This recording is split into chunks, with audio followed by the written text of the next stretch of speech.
Assalamualaikum warahmatullahi wabarakatuh. Waalaikumsalam, Pak Adi. Bagaimana kabarnya Ibu? Alhamdulillah sehat. Pak Adi bagaimana, sehat? Alhamdulillah. Ya, bagaimana Pak? Sebagaimana yang sudah saya sampaikan beberapa waktu lalu, bahwasanya di CGD Angkatan 6 ini ada tugas demonstrasi kontekstual, yaitu mewawancarai kepala sekolah terkait pengambilan kebijakan. Nah, jadi ada hal-hal yang akan saya tanyakan, karena ini pertanyaannya sudah sudah ada panduannya di LMS. Jadi pertanyaan-pertanyaan nanti yang akan saya ajukan sesuai dengan apa yang ada di LMS. Oke, Ibu sudah siap ini? Insya Allah, semoga bisa menjawab. Ya. Baik, pertanyaan pertama Ibu. Nah, selama ini bagaimana Ibu dapat mengidentifikasi kasus-kasus yang merupakan dilema etika atau rujukan moral? Iya, begini Pak Adi, kalau misalkan di sekolah ini terjadi masalah, sebelum saya mengambil keputusan, saya akan menelaah dulu apakah kasus ini termasuk dilema etika atau termasuk rujukan moral. Nah, dari mana kita bisa melihat itu? Yaitu dari masalah itu sendiri. Apabila masalah ini berkaitan dengan yang benar, sama-sama benar, tapi kita bingung mengambil keputusan, itu berarti masuk ke dilema etika.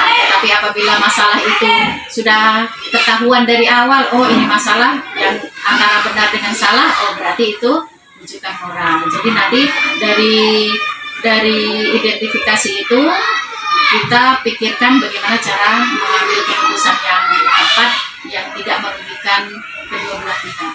Iya, berarti Ibu di sini sebelumnya mengidentifikasi apakah kasus yang dihadapi ini benar lawan benar atau benar lawan salah. Jadi ketika benar kasus tersebut benar lawan benar, berarti masuk ke dilema etika. Dan kalau ada kasus yang berlawanan antara benar dan salah, dia masuk.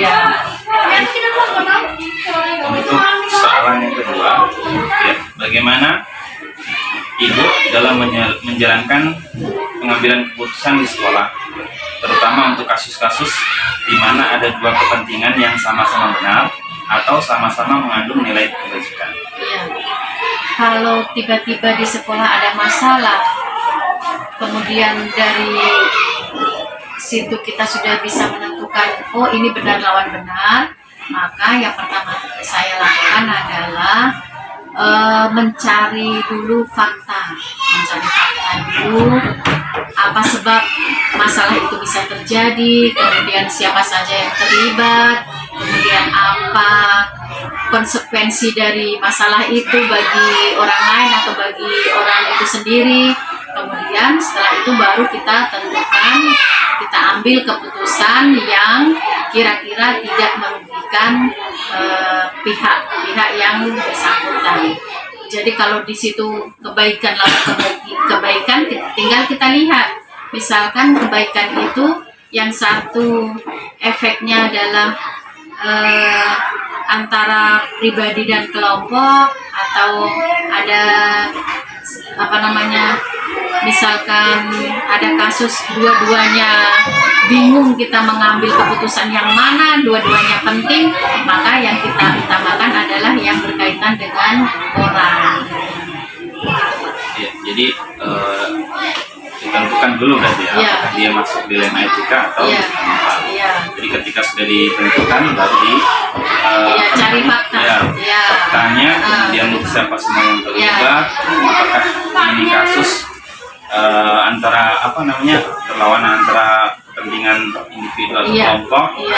Setelah itu baru diambil keputusan mana kira-kira yang bisa menguntungkan atau bisa tidak merugikan diri sendiri dan kelompok. Berarti mencari jalan tengah antara tidak merugikan diri sendiri dan kelompok. Karena dua-duanya benar. Kalau salah satunya salah, mudah kita mengambil keputusan. Tapi karena ini dua-duanya benar, jadi kita mesti pertimbangkan baik-baik dulu keputusan yang akan kita ambil. Kemudian soal yang ketiga, ya langkah-langkah atau prosedur seperti apa yang biasa Ibu lakukan selama ini dalam mengambil Ya, langkah-langkah yang saya ambil Pak apabila terjadi masalah tiba-tiba di sekolah itu yang pertama kita identifikasi dulu masalah itu apakah dia masuk dilema etika atau masuk rujukan moral. Kemudian yang kedua kita mengidentifikasi atau mengumpulkan mencari bukti-bukti fakta-fakta bagaimana masalah itu bisa timbul, kemudian siapa terlibat, bagaimana konsekuensinya setelah apabila masalah itu tidak diselesaikan. Kemudian yang ketiga kita mengambil keputusan itu didasarkan kepada hasil akhirnya. Misalkan apabila kita itu mengambil keputusan itu, bagaimana nanti efeknya bila kita ambil itu. Misalkan kalau sampai viral tidak terselesaikan, nanti bagaimana bagaimana konsekuensi di sekolah kita itu. Nah itu. Kemudian yang terakhir, setelah kita mengambil keputusan, kita refleksikan lagi. Apakah keputusan yang sudah kita ambil itu benar atau malah menimbulkan masalah baru. Ya, itu. Ya, lumayan panjang juga langkah-langkahnya sebelum mencapai titik puncak. Iya, karena tadi publikasi juga perlu dipertimbangkan. Iya, betul. Karena sekarang ini dunia sosmed ada masalah apa sedikit belum diselesaikan langsung sudah viral. Jadi mesti betul-betul kita pertimbangkan dulu sebelum mengambil keputusan yang benar. Baik. Kemudian hal-hal apa saja yang selama ini Ibu anggap efektif dalam pengambilan keputusan pada kasus-kasus dilema? Ya, yang menurut saya efektif itu Pak apabila keputusan yang kita ambil itu pertama bisa menyelesaikan masalah itu sendiri. Kemudian yang kedua tidak merugikan banyak pihak. Dan yang ketiga semua yang bermasalah itu bisa mencari solusi terbaik, kemudian bisa juga menerima keputusan yang diambil oleh kepala sekolah itu dengan lapang dada dan ikhlas.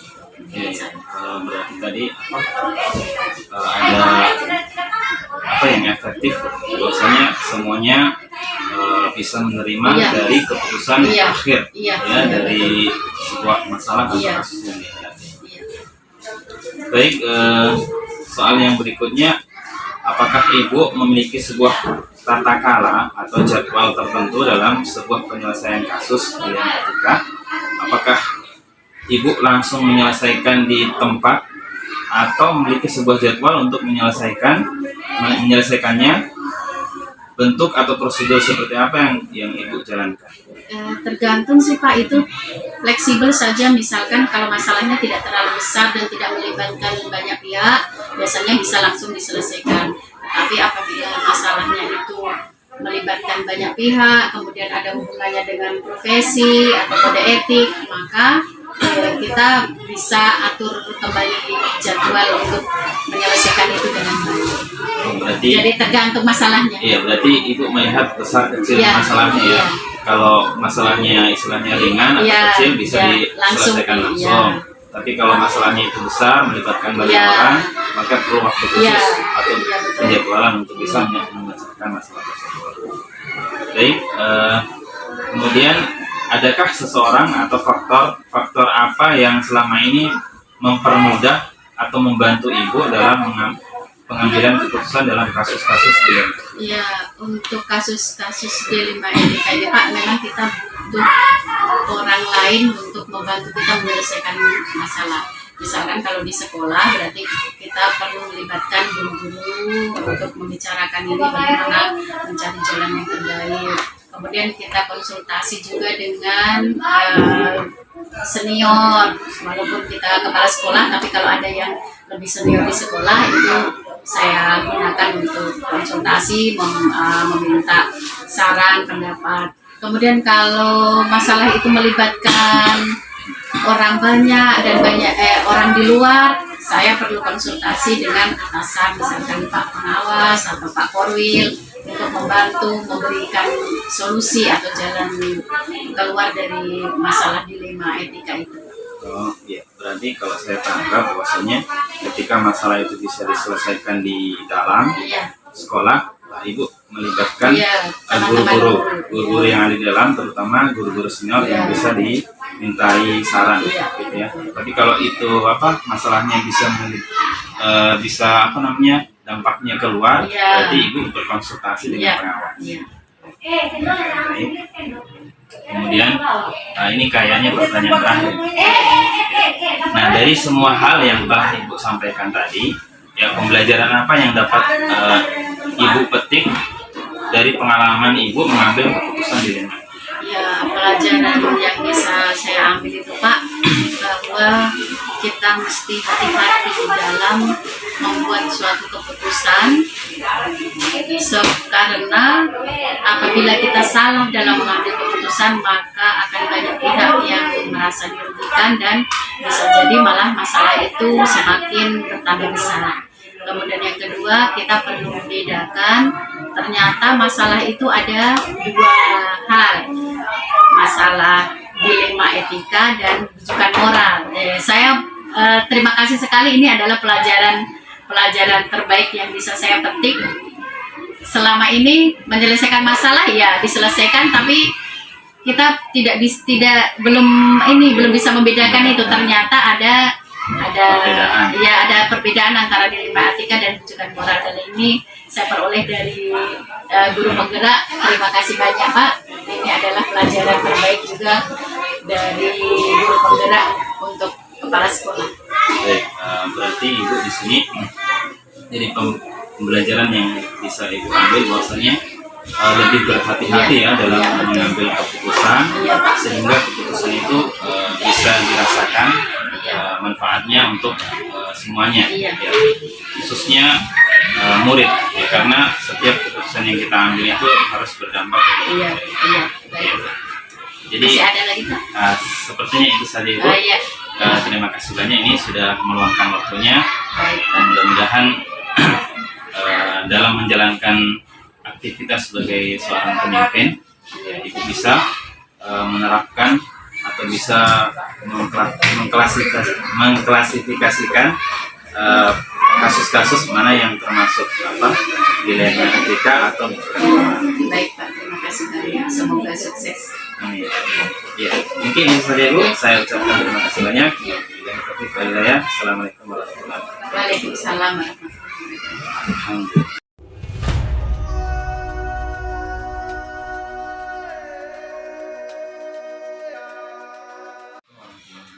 Waalaikumsalam warahmatullahi wabarakatuh. Ya, maaf Pak, minta waktunya untuk wawancara.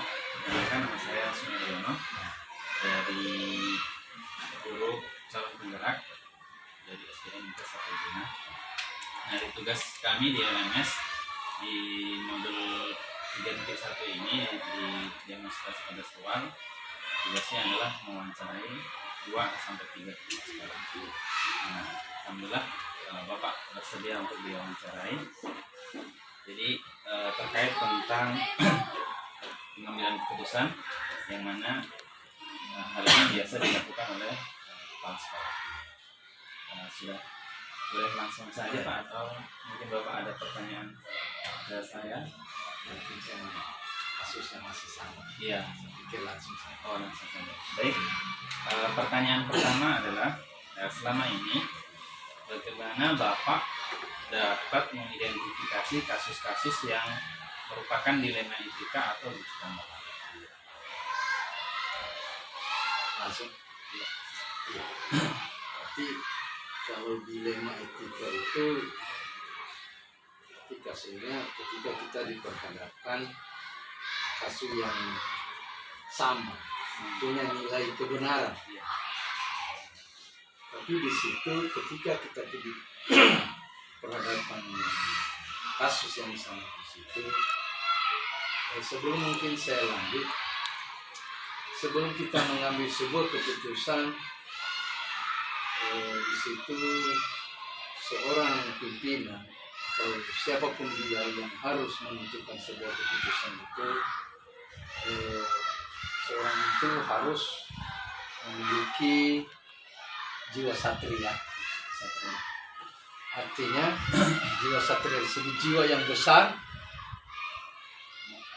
sehingga dalam mengambil keputusan mana yang terpenting di situ,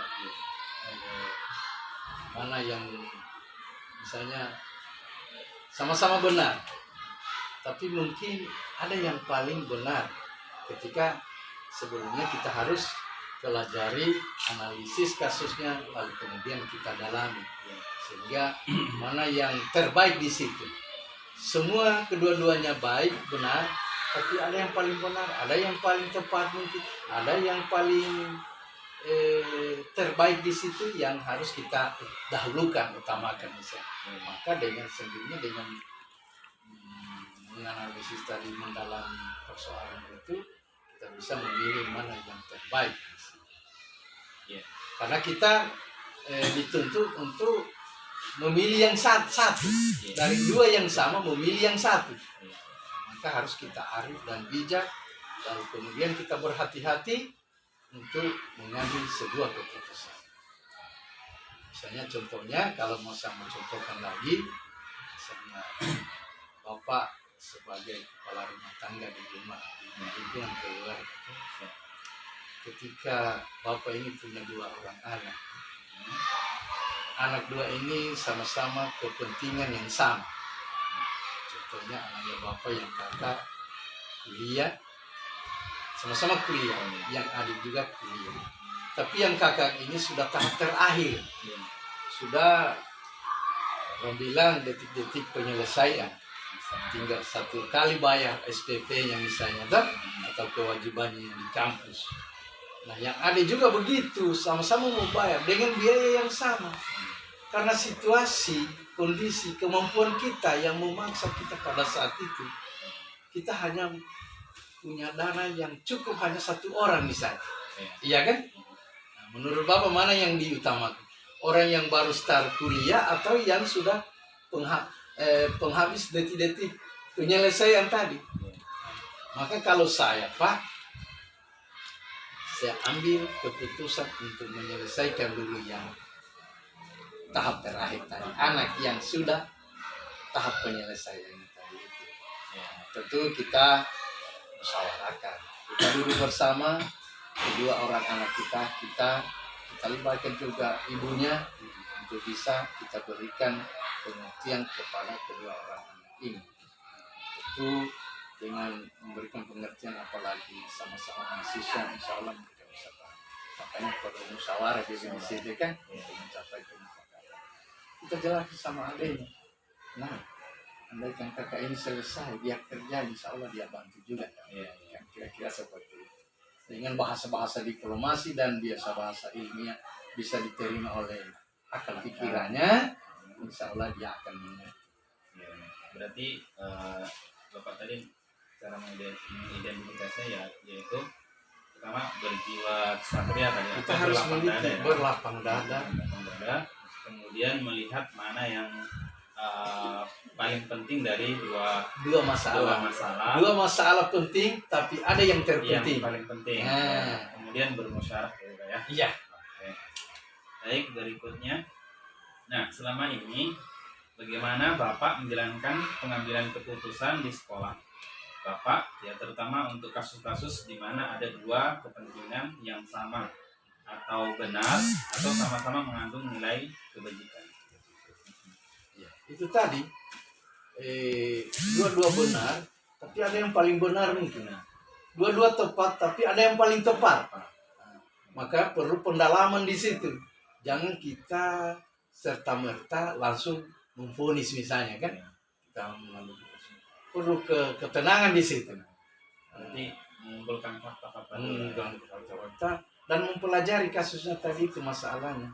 Lalu kemudian kita dalam mana yang paling kita utamakan. Karena kedua-duanya benar.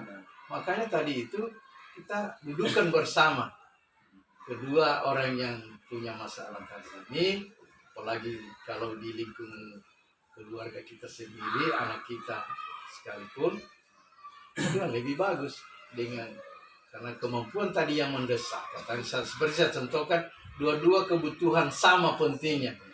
Nah, unsur kebajikannya baik tidak, sama-sama kuliah menuntut ilmu, Iya. tentu baik kan. Tapi mana yang kita mau utamakan, karena kita hanya situasi kondisi kita yang membuat kita untuk terpaksa memilih satu orang gitu. Kita selesaikan dulu yang sudah tahap penyelesaian tadi itu. Ya, dengan memberikan pengertian bahasa-bahasa yang penuh diplomasi, insya Allah akan diterima. Iya. Oke, berikutnya. Kemudian ini apa langkah-langkah atau prosedur seperti apa yang biasa Bapak lakukan selama ini dalam mengambil keputusan? Banyak langkah kita harus tempuh. Itu tergantung besar kecilnya kasus atau ringan beratnya sebuah persoalan. Langkah-langkah itu banyak, tapi tergantung dari model kasusnya yang bagaimana. Karena ini masih sifat umum, maka gambaran umum saya kasih di sini. Salah satu langkah itu tadi kita boleh persuasif. Persuasif itu artinya mediasi, ya kan? Itu mediasi.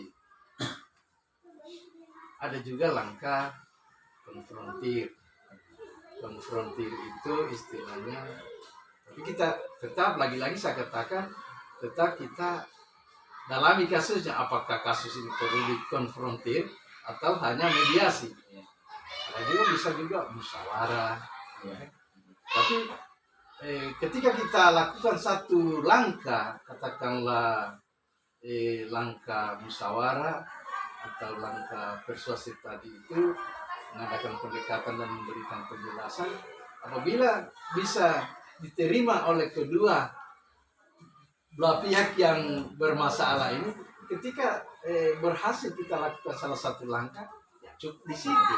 Tidak perlu lagi kita adakan langkah-langkah yang lain. Macam konfrontir itu kan dipertemukan misalnya. Tapi ketika kita masalah itu selesai, satu langkah kita lakukan selesai, berarti selesai. Tapi banyak juga kasus-kasus yang perlu uji publik. Ya kan, kalau kita dapatkan kasusnya uji publik, ya kita uji publik. Ya berarti langkah-langkah yang Bapak lakukan adalah pertama persuasif tadi ya, kemudian konfrontif, tapi itu melihat besar kecil dari masalah yang dihadapi. Permasalahan. Kalau satu langkah bisa selesai, ya berarti tidak perlu lagi langkah lain. Oh, siap. Terlalu mubazir kita banyak lakukan ya, Iya. terlalu banyak langkah kita lakukan juga. Kalau satu langkah sudah oke, ya sudah selesai di situ. Yang penting kedua oknum yang bermasalah ini sudah sepakat untuk menerima itu, misalnya sepakat untuk selesai di situ. Untuk apa langkah-langkah? Baik, berikutnya adalah hal-hal apa saja yang selama ini Bapak anggap efektif dalam pengambilan keputusan pada kasus-kasus dilema etika. Yang paling efektif. Tadi kan Bapak menyebutkan ada langkah, tadi kan ada apa? Persuasif, ada konfrontif. Konfrontif. Nah, menurut Bapak yang efektif untuk pengambilan keputusan yang bersifat dilema etika ini? Dilema etika tadi itu banyak musyawarah. Musyawarah. Melakukan musyawarah. Misalnya kedua-dua kita musyawarahkan, karena dengan pertimbangan beberapa hal, misalnya tentu di situ ada hal-hal pendukung untuk mengambil sebuah keputusan. Jadi musyawarah, kalau memang di musyawarah itu sudah terjadi kemufakatan, tidak perlu lagi yang lain-lain seperti itu. Berarti musyawarah yang lebih efektif ya. Musyawarah. Lagi-lagi tergantung tingkat kasusnya. Berarti ya. Kalau kasusnya bisa kita lewat penyelesaiannya lewat musyawarah, ya. Kemudian di dalam musyawarah itu terjadi kesepakatan, berarti selesai di situ. Pertanyaan berikutnya, ini ada beberapa pertanyaan memang karena sudah sesuai dengan apa yang ada di LMS, jadi Iya. saya menanyakan sesuai dengan apa yang ada. Kemudian apakah Bapak yang memiliki sebuah tata kala atau jadwal tertentu dalam sebuah penyelesaian kasus dilema etika? Apakah Bapak langsung menyelesaikan di tempat atau memiliki sebuah jadwal untuk menyelesaikannya. Nah, bentuknya atau prosedurnya seperti apa yang biasa Bapak jalankan? Iya. Kalau kasusnya saat itu juga bisa kita selesaikan, maka pada saat yang singkat tadi itu Sudah. bisa terselesaikan. Berarti tidak perlu lagi kita jadwalkan mengambil waktu, terlalu mubazir lagi kita waktu. Tapi kalau misalnya kasusnya agak berat misalnya, ya perlu kita jadwalkan. Kita jadwalkan untuk melanjutkan lagi penyelesaian kasus Berarti sesuai dengan tingkat tingkat. ya. Iya. Kalau ringan bisa segera selesai. dilaksanakan, Iya. melihat situasinya. Situasi. Dan kalau memang masalahnya itu berat, berarti harus ada. Kita bisa kasih waktu mereka. Kita kasih waktu berpikir mereka. Ya. Antara kedua yang bermasalah misalnya, kasih berpikir. Hari ini kita musyawarah. Tapi mereka mungkin masih timbang-timbang bagaimana. Karena biasa yang berperkara itu kadang-kala, kan ini kasus banyak modelnya sebenarnya. Banyak kasus model.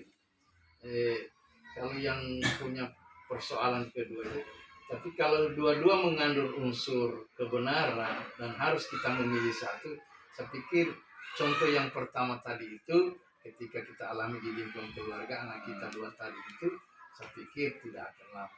Cuma persoalannya kalau orang lain bermasalah, kita sudah lakukan jalan musyawarah, mungkin mereka masih timbang-timbang pikir, kita kasih waktu. Bagaimana saya kasih waktu, besok kita duduk di sini. Masih ada lagi keberatan, kita lihat lagi. Langkah apa yang kita harus ada. Nah, adakah seseorang atau faktor-faktor apa yang selama ini mempermudah atau membantu Bapak dalam pengambilan keputusan dalam kasus-kasus di dalam narkotika? Selama ini belum ada pihak lain yang terlibat dalam memutuskan dilema etika itu, karena masih batas yang wajar kasusnya yang kita alami.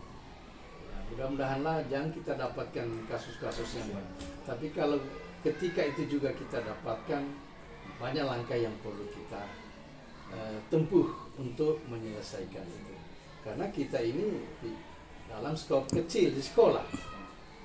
Kalau unsur kasusnya sudah sampai pada tahap kriminal, maka ada lembaga khusus yang menangani masalah persoalan itu. Bisa kita libatkan pihak kepolisian. Lebih di atas lagi, kita ada jaksa, penegak hukum. Dan pada akhirnya bisa ke pengadilan, ada hakim di sana. Tapi alhamdulillah, kasus-kasus yang kita alami selama ini masih batas-batas kewajaran, dan alhamdulillah bisa kita selesaikan dalam skop kita, khususnya kita di sekolah ini dan sesuai dengan kewenangan kita sebagai kepala sekolah.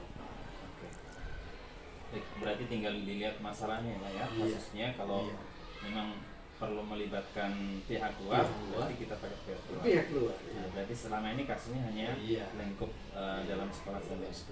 Yang masih ambang kewajaran. Siap. Oke, pertanyaan terakhir ini Pak. Nah, dari semua hal yang telah disampaikan, pembelajaran apa yang dapat Bapak petik dari pengalaman Bapak mengambil keputusan di lain hati? Banyak pengalaman. Artinya kita juga guru maupun kepala sekolah itu di situ banyak pembelajaran yang kita petik, bagaimana kontrol emosional kita. Di situ perlu juga ada dimiliki oleh seorang guru maupun kepala sekolah, terutama kepala sekolah misalnya. Kontrol emosional itu maksudnya kita seorang guru maupun kepala sekolah ketika diperhadapkan dengan kasus apa saja, jangan kita mengedepankan rasa egois kita, jangan rasa emosional kita, tapi yang kita kedepankan di situ rasional. Sehingga dalam memahami bagaimana kontrol emosional kita, di situ perlu juga ada dimiliki oleh seorang guru maupun kepala sekolah, terutama kepala sekolah misalnya. Kontrol emosional itu maksudnya kita seorang guru maupun kepala sekolah ketika diperhadapkan dengan kasus apa saja, jangan kita mengedepankan rasa egois kita, jangan rasa emosional kita, tapi yang kita kedepankan di situ rasional. Sehingga dalam mengambil keputusan itu kita harus juga berhati-hati, tidak boleh semua sewenang-wenang.